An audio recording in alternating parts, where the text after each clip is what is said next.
Welcome back to Rob's Home Bar. Today we're making Manhattan variations. Let's do it.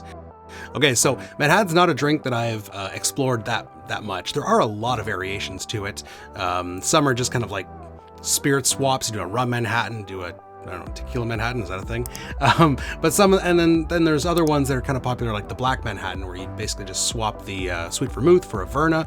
I've made a lot of those, they're fine, but there's a lot of variations out there. I'm just you know, surfing on Difford's Guide, there's like 20 Manhattan variations. So I wanted to explore a few of those. Now, full disclosure, Manhattan's not really my favorite drink. I'm not the biggest fan of Sweet Vermouth, but every now and then it does hit the spots. The idea today is to make 4 Manhattan variations just for you guys. Hold up a second. Time out.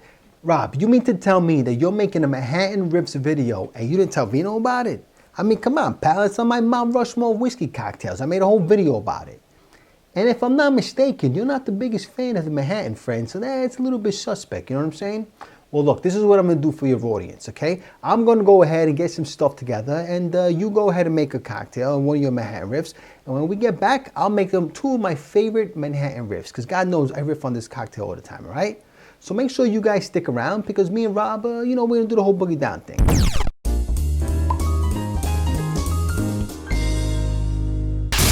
So for my Manhattans today, we're going to be using my favorite Canadian rye, Lot 40, Dark Oak. We also got some of the usual suspects and the Mandarin liqueur. This is Bonaparte's Manhattan.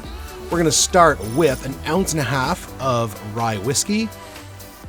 So this is Lot 40, Dark Oak. It's an amazing Canadian rye, very rich. It's double aged. It's amazing. After that, we want this Mandarin Napoleon, which is a Mandarin liqueur. And it's going to give us, it's kind of like, it's a brandy based orange liqueur. So if you don't have it, Grand Marnier or dry curacao will work fine. But this one has a nice Mandarin sweetness to it. It's very nice. So we're doing just 1/2 ounce of that. And then 1/2 ounce of Sweet Vermouth. I'm using a local Sweet Vermouth from Dillon's Distillery. Excellent. And then we want just 1/4 ounce of Amaro Averna. So Averna, as I mentioned earlier in the Black Manhattan, it's used often. I don't use it often enough because the cap is stuck. There we go. So it's used often enough in Manhattan Riffs. It's a pretty standard Amaro. It's not my favorite, but it's good. You could use like Amaro Lucano and a few others if you wanted. All right, get some ice in there. And then we're going to give that a stir. Good 15-20 seconds until the ice kind of settles into the glass. Got a good dilution, good chill going. Move that ice out of the way. And we're going to be serving this in a Nick and Nora. I forgot to chill it. Oh well. Straight into the glass. It's got a beautiful color. I mean, all Manhattans do. They got, because of that vermouth, it just has such a nice reddish hue to it. And of course, we're going to garnish with a Luxardo cherry. Pretty much obligatory when you're making a Manhattan. There we go, skewer that cherry and drop it in there. You don't need to skewer it, you can just drop it in, but nah, figure that's what I do. And there it is, the Bonaparte's Manhattan. All right, so let's head to the bar and we're gonna taste the Bonaparte's Manhattan. So here it is, Bonaparte's Manhattan, Napoleon's Manhattan. Obviously this was not named after Napoleon himself. It's mainly named that because of the use of the Napoleon Mandarin liqueur. So, I don't like stabbing myself with these things, so let's just sink that cherry and let's give this a try. So I do get that Mandarin flavor on the nose. Even as I was mixing it, I was really getting those orange flavors.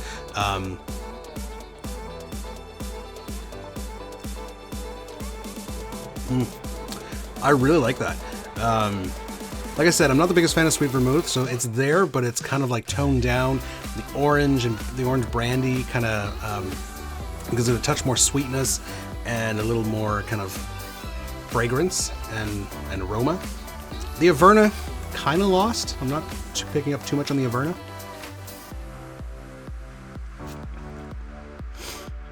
But this is a really nice variation. Good rye. And it's got a little more sweetness than, which I think is nice. Me personally in a Manhattan, because Sweet Vermouth gives a Manhattan its sweetness, but like I said, it's not for me. It's not my favorite ingredient. But this is slightly diluted, so this is great. All right, Vino, let's see what you got. All right, Rob, thanks for handing me the floor, pal. Now listen, when it comes to Manhattan riffs, there's so many out there, it's really hard to choose. Because to be honest with you, Vino likes most of them. What can I say? I'm a cheap date.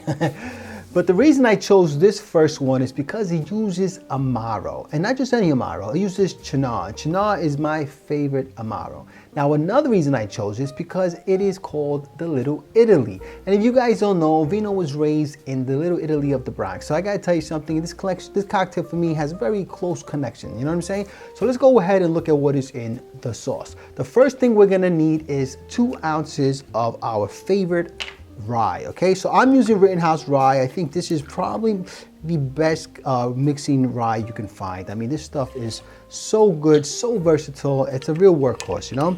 The next thing we're gonna need is the Cynar. So we need 1/2 ounce of Cynar.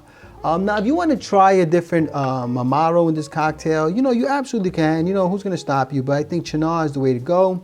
It's really the bitterness that it has and provides that really kind of sets it apart from other Amaros, right? And then we're gonna do 3/4 ounce of Sweet Vermouth, and I always use Capano Antica, especially because this is called the Little Italy, so let's keep it Italian, you know what I'm saying? All right, folks, so now what we're gonna do is we're gonna add some ice to our mixing glass, all right? And then we're gonna stir that for about 25 to 30 seconds. All right, folks, I think we stirred that up plenty.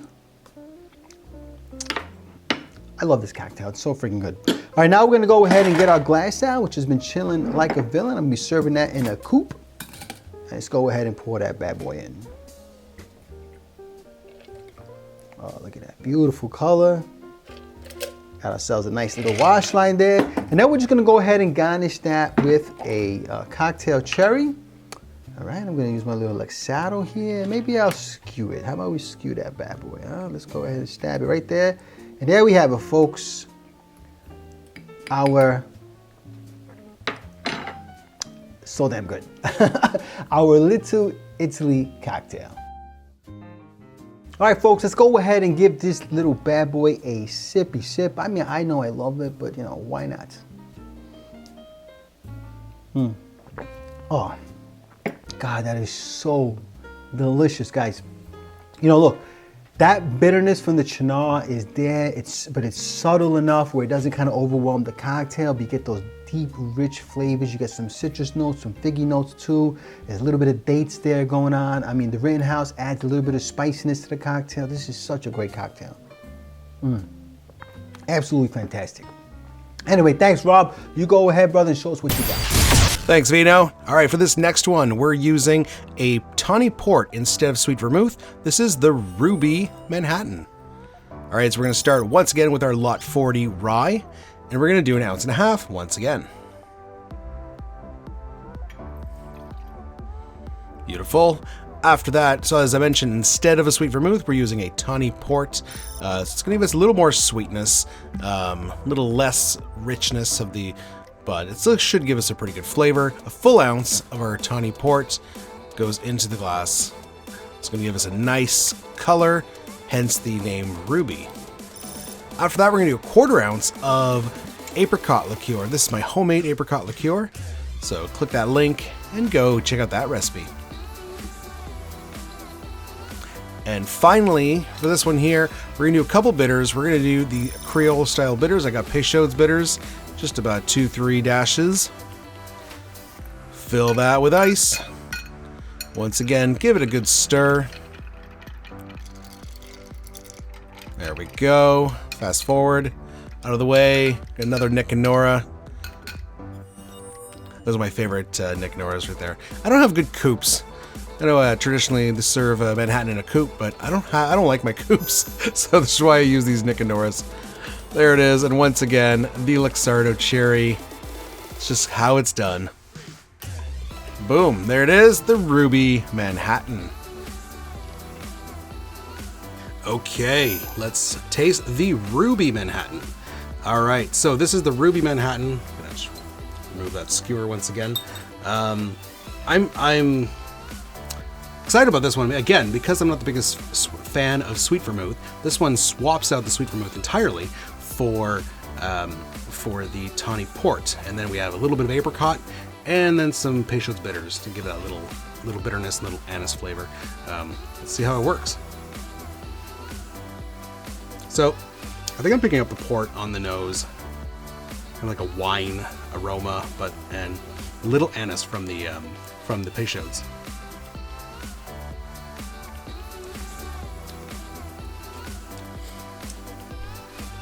I mean, it's very Manhattan-esque, just a little toned down because of the port is not as strong as the vermouth.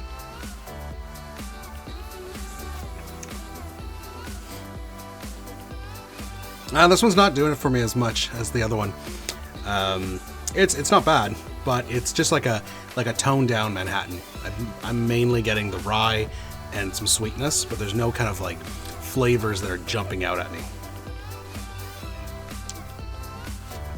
It's not bad. Vino, let's see your second one. All right, Rob, thanks for letting me have the floor again for my second and final Manhattan riff. And this one is called the Star Cocktail. Right now, if any of you guys subscribe to Vino, you already know that I am a big fan of Calvados. I mean, you're probably actually tired of hearing about it. And to be honest with you, I don't care. You're probably gonna hear about it some more.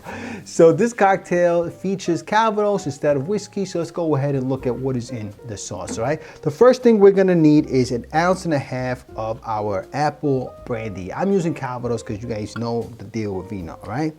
So, but if you have Applejack or something like that, you can absolutely use that as well, okay?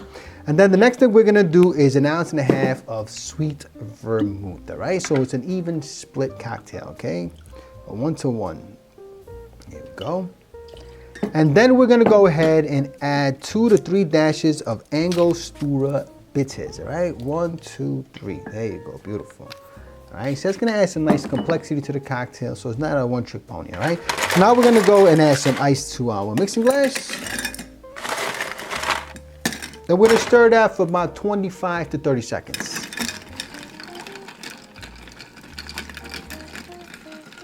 All right, folks, I think we stirred that up enough. Delicious, all right? So let's go ahead and pour that into our glass. I have a Nicanora, which I've got chilling like a villain. And let's do it. Oh yeah, look at that. I gotta tell you, if you guys don't follow me on my channel, Vino loves a stirred cocktail. I mean, there is nothing more simple but delicious and beautiful and elegant than a stirred cocktail. All right, now we're gonna go ahead and garnish that with a little bit of an orange peel here. All right, beautiful. The first thing I'm gonna do is I'm gonna spread those oils onto the glass, and then I'm gonna give it a little wipe for good luck. And then, you know, I like to clean my garnishes up so they don't look like no hobos, you know what I'm saying?